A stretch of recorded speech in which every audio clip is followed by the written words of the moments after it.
আলাইকুম ওয়া রাহমাতুল্লাহি ওয়া বারাকাতুহু। নবীজি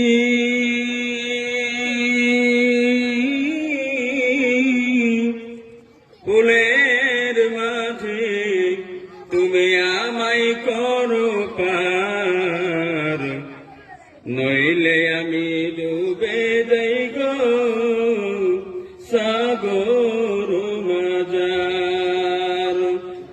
নবীজি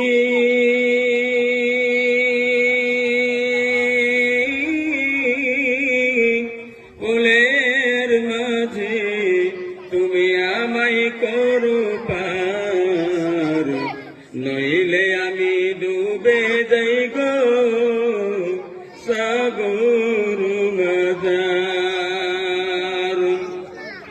নেককার বান্দা পার হইবে বিজলির আকার, গুনাহগার বান্দা কেটে পড়িবে, গুনাহগার বান্দা কেটে পড়িবে দোজখ মাঝার। নবীজি ফুলের মাঝে তুমি আমায় করো